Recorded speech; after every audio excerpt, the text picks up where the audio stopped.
اعوذ باللہ من الشیطان الرجیم بسم اللہ الرحمن الرحیم الحمد للہ رب العالمین۔ ہماری بحث جو ہے فصل ثانی میں شروع ہوئی تھی اور اس کے عنوان کی تھوڑی وضاحت بھی عرض کر دی تھی۔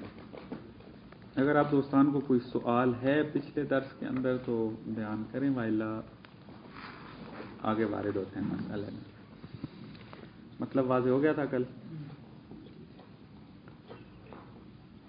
دوسری فصل، جیسا کہ کل آپ کی خدمت میں عرض کیا تھا کہ یہ فصل بھی مفہوم کے ساتھ مرتبط ہے، ابھی ہم حقیقت وجود میں وارد نہیں ہوئے، اور عرض کیا تھا کہ یہ مفہوم وجود مشترک معنوی ہے یا مشترک لفظی ہے، اس فصل میں یہ بحث ہونی ہے۔ اس کی اہمیت آپ کی خدمت میں عرض ہو گئی تھی، تکرار نہیں کرتے تاکہ وقت زیادہ نہ لگے۔ اس فصل کو تقریباً اکثر محققین نے کہا ہے کہ اس فصل کا جو مدعا ہے، جو دعویٰ اس کے اندر کیا گیا ہے، کیا کیا ہے کہ مفہوم وجود مشترک معنوی ہے۔ کہتے ہیں کہ یہ بدیہیات میں سے ہے، حتیٰ اولیات میں سے ہے۔ یا اب منطق باب ثالث جس نے پڑھی ہو اس کو پتا ہوگا کہ بدیہی و اولی میں کیا فرق ہے۔ بدیہی کمتر ہے بداہت کے اندر اولی سے۔ اولی اگر کہہ دیا جائے کہ یہ قضیہ اولیات میں سے ہے، یعنی اس کی بداہت کا درجہ بہت بلند ہے۔ میں وضاحت نہیں کرتا کیونکہ منطق کے ساتھ مربوط ہے، پھر کبھی مناسب موقع میں اس کو تفصیلاً عرض کر دیں گے۔ اکثر محققین نے یہ کہا ہے کہ یہ بدیہی ہے بلکہ اولیات کے قریب ہے۔ مثلاً صدر المتعلہین کی یہ عبارت ہے اسفار میں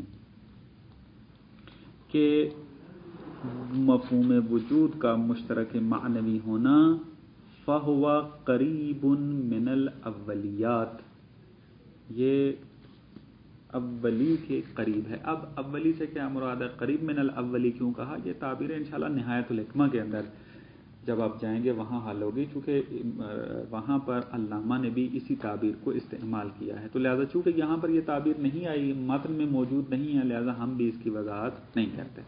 جب نہایت الحکمہ میں آپ اس کتاب کے بعد جائیں گے تو وہاں تفصیلاً آپ پڑھیں گے۔ اسی طریقے سے مثلاً آپ دیکھیں فخر رازی کہ جس کو امام المشککین کے نام سے یاد کیا جاتا ہے کہ ہر مسئلے میں اس نے تشکیک کی ہے،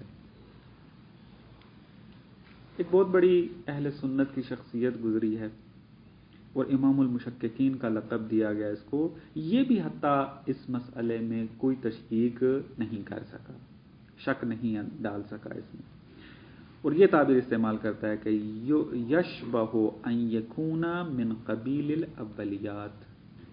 اس فصل کا جو ادعا ہے وہ کیا ہے؟ اولیات کی مانند ہے، اولیات کی طرح ہے، یعنی بدیہی ہے، روشن ہے، مفہوم وجود کا مشترک معنوی ہونا۔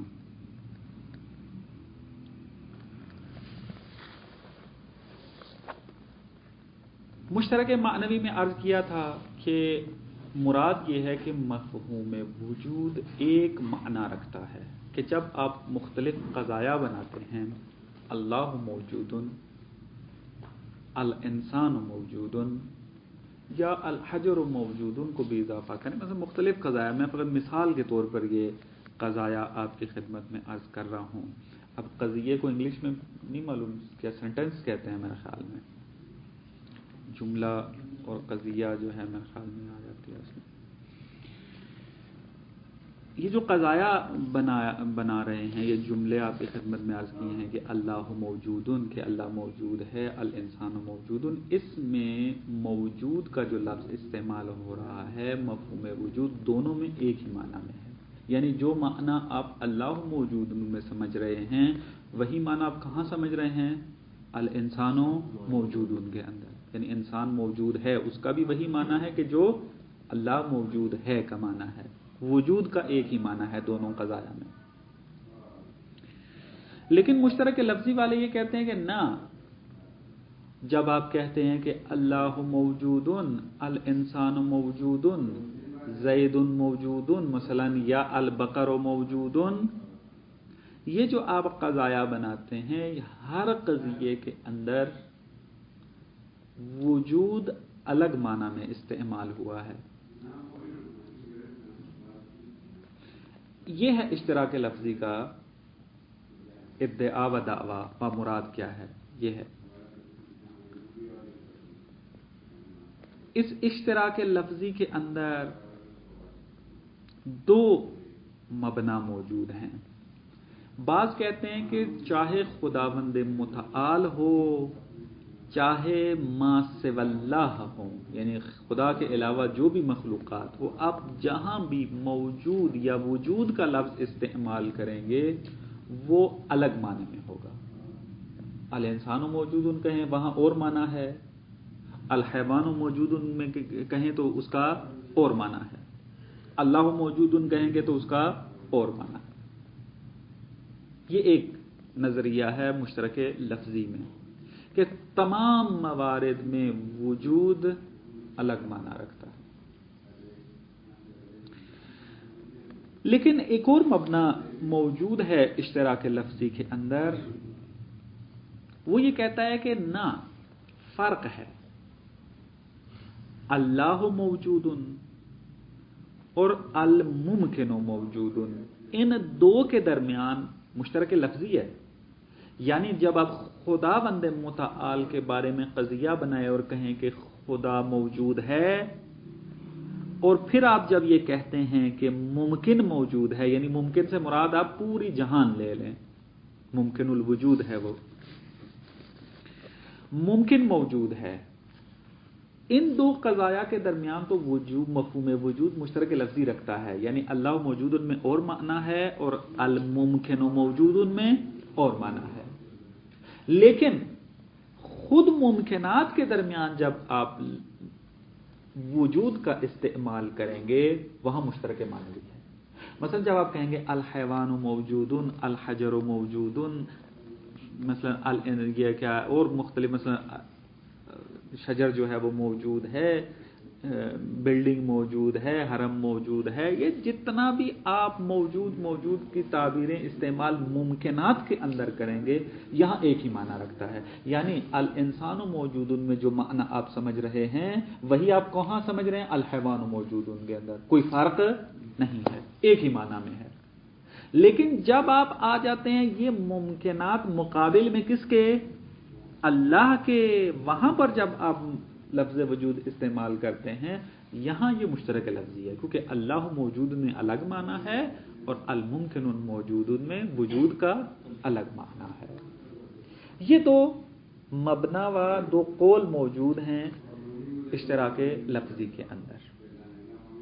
علامہ جس ترتیب سے چلے ہیں وہ یہ کہ پہلے اشتراک معنوی کو ثابت کرتے ہیں اور اس کے بعد اشتراک لفظی کی دلیل کو باطل کرتے ہیں۔ ہم بھی کتاب ہی کے مطابق چلتے ہیں۔ علامہ فرماتے ہیں کہ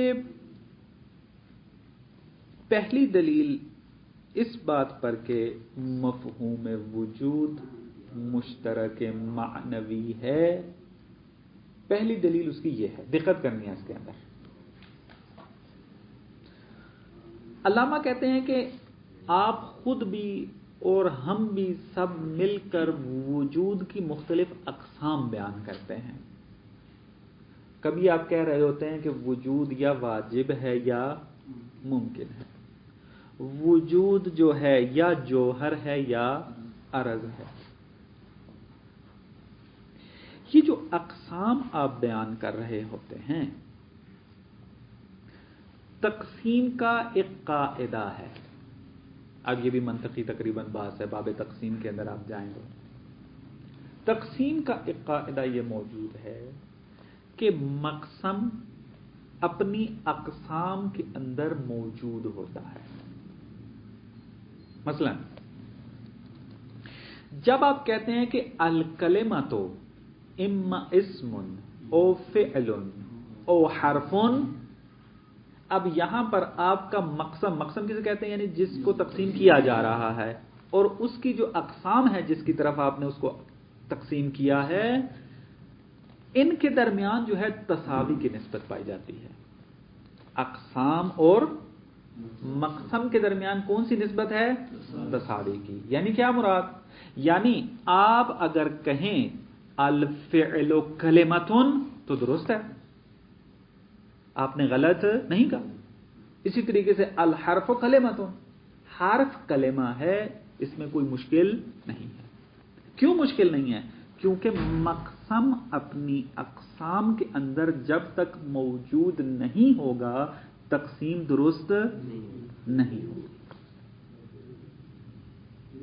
کلمہ اپنے معنی کے ساتھ موجود ہے، فعل کے اندر بھی موجود ہے، اسم اور حرف کے اندر بھی، تب یہ تقسیم درست بنی ہے. لیکن اگر مقسم ایسا ہو کہ مقسم اور اقسام کے درمیان تباین موجود ہو تو کبھی وہ تقسیم درست نہیں ہوگی. مثلا کوئی آ کے تقسیم کرے، مثلا کہتا ہے پتھر جو ہے وہ تقسیم ہوتا ہے انسان اور غیر انسان کے طرف، تقسیم غلط ہے. بس مقسم کا اپنی اقسام میں ہونا ضروری ہے. بس آپ اگر وجود کو تقسیم کر رہے ہیں کہ وجود یا واجب ہوتا ہے یا ممکن ہوتا ہے، پھر وجود ممکن کو آپ تقسیم کر رہے ہوتے ہیں، یا وہ جوہر ہوتا ہے یا وہ عرض ہوتا ہے، یہ جو مختلف اقسام آپ بیان کر رہے ہیں، یہ تقسیم تب درست بنے گی کہ جب مقسم اپنی اقسام میں موجود ہوگا. وجود مقسم ہے اور واجب اور ممکن جوہر اور عرض اس کی اقسام ہیں. بس اس مقسم کو اقسام کے اندر موجود ہونا چاہیے، تب یہ تقسیم درست بنے گی. اور اگر وجود جو کہ مقسم ہے اپنی اقسام میں موجود ہوگا تو اس کا مطلب کیا ہے؟ مفہوم وجود مشترک معنوی ہے. کیوں؟ اس وجہ سے کہ اگر آپ اس کو مشترک لفظی لے لیں گے تو اس کا مطلب کیا ہوگا کہ واجب کا جو وجود ہے وہ غیر از ممکن کے وجود ہے، اور اسی طریقے سے وجود جو عرض کا ہے وہ غیر از وجود جوہر ہے. یعنی وجود الگ الگ معنی میں استعمال ہو رہا ہے. بس جب الگ الگ معنی میں استعمال ہو رہا ہے اس کا مطلب کیا ہے؟ یہ گویا تقسیم ایسے ہی ہے جیسے آپ پتھر کو تقسیم کر رہے ہوتے ہیں انسان اور غیر انسان کی طرف، آپ وجود کو تقسیم کر رہے ہیں واجب اور ممکن کی طرف. مثلا تقسیم نہیں ہوئی. بس یہ تقسیم حقیقی تب ہے کہ جب مقسم اپنی اقسام میں موجود ہو، اور مقسم اپنی اقسام میں موجود ہو اس کا معنی یہ ہے مقسم ایک ہی معنی رکھتا ہے اور اس معنی کے ساتھ وہ اپنی اقسام میں موجود ہے. بس جب وجود مقسم بن رہا ہے اقسام وجود کے لیے تو یہ ایک ہی معنی رکھتا ہے، وإلا تقسیم غلط ہوگی. اور حالانکہ ہم بالوجدان درک کرتے ہیں کہ یہ تقسیم غلط نہیں ہے. بس نتیجہ یہ نکلا کہ مفہوم وجود مشترک معنوی ہے، ایک ہی معنی رکھتی ہے، چاہے وہ خدا کا مورد ہو یا انسان کا مورد ہو، ممکن کا مورد ہو، ایک ہی معنی میں استعمال ہو رہی ہے. اور وہ کیا معنی ہے؟ وہ معنی یہ ہے، یعنی جب ہم کہتے ہیں اللہ موجود، میں بعد میں وضاحت کروں گا جب اشتراک لفظی والوں کو رد کریں گے. تھوڑا اس لیے تو تبیین کر رہا ہوں تاکہ ابتدائی درس میں کوئی سن کے یہ غلط نہ ہو جائے، مثلا یہ خدا اور انسان کو ایک کرنے کا معنی ہے. یہ ابھی وضاحت آئے گی کہ آیا اس سے یہ لازم آتا ہے کہ خدا اور انسان کا وجود ایک ہی بن جائے گا، یعنی انسان خدا بن جائے گا اور خدا انسان بن جائے گا، اس قسم کی کوئی مثلا بات چل رہی ہے نہ، اس سے یہ لازم نہیں آتا. یعنی اگر مشترک معنوی کا قائل ہو جائیں اس سے یہ لازم نہیں آتا کہ خدا اور انسان کا وجود ایک بن جائے گا. ابھی ہماری بات چل رہی ہے مفہوم میں، ابھی ہم حقیقت کے اندر وارد نہیں ہوئے. اشتراک لفظی والوں کو جو رد کریں گے اس کی مزید وضاحت وہاں پر آپ کی خدمت میں عرض ہوگی. لہذا ابھی آپ فقط اس مطلب کی طرف تمرکز رکھیں کہ لفظ وجود جس قضیے میں بھی استعمال ہو، آپ کے جس کلام میں بھی استعمال ہو، وجود ایک ہی معنی رکھتا ہے. وہ کیا ہے؟ اردو میں ہم اس کو یوں سمجھ سکتے ہیں، ہونا. اللہ موجود میں کیا معنی آپ سمجھتے ہیں؟ خدا ہے. اور جب آپ کہتے ہیں الانسان موجود تو کیا معنی ہے؟ واقعیت رکھنا، یہ وجود کا معنی ہے. بس جب آپ کہتے ہیں کہ اللہ موجود یعنی خدا واقعیت رکھتا ہے، خدا واقعیت ہے، معدوم نہیں ہے. اور الانسان موجود، انسان واقعیت رکھتا ہے، انسان معدوم نہیں ہے. یہ ایک معنی خدا کے مورد میں بھی صدق کرتا ہے اور ما سوی اللہ کے اوپر بھی صدق کر رہا ہے. بس مشترک معنوی مشکل پیش نہیں آتی. بس پہلی دلیل واضح ہو گئی، تقسیم دے رہے. اس عبارت کو تطبیق کرتے ہیں، پھر اگلی دلیل پڑھتے ہیں. کہتے ہیں یحمل الوجود علی موضوعاتہ بمعنى واحد اشتراکا معنویا. یہ فصل کی وضاحت کر رہے ہیں کہ وجود کو جب اس کے موضوعات پر حمل کیا جاتا ہے تو ایک ہی معنی میں حمل کیا جاتا ہے، اور یہ اشتراک معنوی کے ذریعے ہوتا ہے. من الدلیل علیہ، پہلی دلیل کیا ہے اس کے اوپر؟ انا نقسم الوجود الی اقسامہ المختلفہ، کہ ہم وجود کو اس کی مختلف اقسام کی طرف تقسیم کرتے ہیں. کیسے؟ کتقسیم ہی الی وجود الواجب و وجود الممکن، کہ ہم وجود کو تقسیم کرتے ہیں واجب کی طرف اور ممکن کی طرف. پھر وتقسیم وجود الممکن الی وجود الجوہر و وجود العرض، پھر ہم ممکن کو تقسیم کرتے ہیں کہ ممکن یا جوہر ہے یا عرض ہے. ثم وجود الجوہر الی اقسام، پھر جوہر کو اس کی اقسام کی طرف تقسیم کرتے ہیں. ووجود العرض الی اقسام، اور پھر عرض کو اس کی اقسام کی طرف تقسیم کرتے ہیں کہ جو بعد میں ہم پڑھیں گے کون کون سی اقسام ہے اس کی. یہ مقدمہ ہے کہ ہم وجود کو مختلف اقسام کی طرف تقسیم کرتے ہیں. یہ اب مطلب لیتے ہیں یہاں پر. وَمِنَ الْمَعْلُومِ أَنَّ التَّقْسِيمَ يَتَوَقَّفُ، اب اس تقسیم سے کیا مراد ہے؟ تقسیم حقیقی. أَنَّ التَّقْسِيمَ، تقسیم حقیقی، يَتَوَقَّفُ فِي صِحَّتِهِ عَلَى وَحْدَةِ الْمَقْسَمِ، تقسیم حقیقی تب صحیح ہوگی کہ جب وہ وحدت مقسم رکھتا ہو، یعنی اس کا مقسم ایک ہونا چاہیے، جس کی وضاحت آپ کی خدمت میں عرض کر دی ہے. وَوُجُودِهِ فِي الْأَقْسَامِ، اور مقسم کہاں موجود ہونا چاہیے؟ اقسام کے اندر موجود ہونا چاہیے. اور مقسم کا ایک ہونا اور اس کا اقسام کے اندر موجود ہونا یہ دلیل ہے اس بات کی کہ مفہوم وجود مشترک معنوی ہے، یعنی تمام اقسام میں ایک ہی معنی میں استعمال ہو رہا ہے. اسی وجہ سے یہ سارے کیا ہیں؟ اقسام اس کی، مثلا یوں کہہ لیں کہ یہ سارے اسی وجہ سے اس کی رشتہ دار ہیں، مثلا ایک ہی معنی کے اندر استعمال ہو رہی ہے یہ تقسیم. بس مشترک معنوی کی ایک دلیل یہ ہے. بات واضح ہوگی یہاں تک؟ کوئی سوال تو نہیں ہے؟ دوسری دلیل یہ دیتے ہیں، دقت کرنی ہے اس میں، مطلب یہ بھی آسان ہے. کہتے ہیں کہ اگر آپ دور سے ایک سایہ دیکھیں،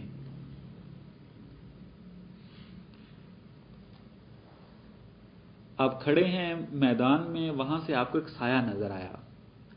اب آپ کو یہاں پر ایک چیز کا تو یقین ہے اور ایک چیز میں آپ کو کیا ہے؟ شک ہے. یقین کس چیز میں آپ کو؟ کہ کوئی ہے، ہونے کا یقین ہے، لیکن شک ہے کہ وہ انسان ہے یا حیوان، اس میں مجھے شک ہو رہا ہے. فرماتے ہیں کہ آپ اگر اشتراک لفظی کو مان لیں کہ مفہوم وجود مشترک لفظی ہے، تو پھر آپ کو اصلاً اس کے ہونے میں بھی کیا ہونا چاہیے تھا؟ شک ہونا چاہیے تھا. میں ایک مبنے کو اور توضیح دے دوں، وہ میرے ذہن سے نکل گیا تھا تاکہ یہ دلیل اچھے طریقے سے سمجھ میں آ جائے. مشترک لفظی والے کیا کہتے ہیں کہ آپ جب کہتے ہیں اللہ موجودن،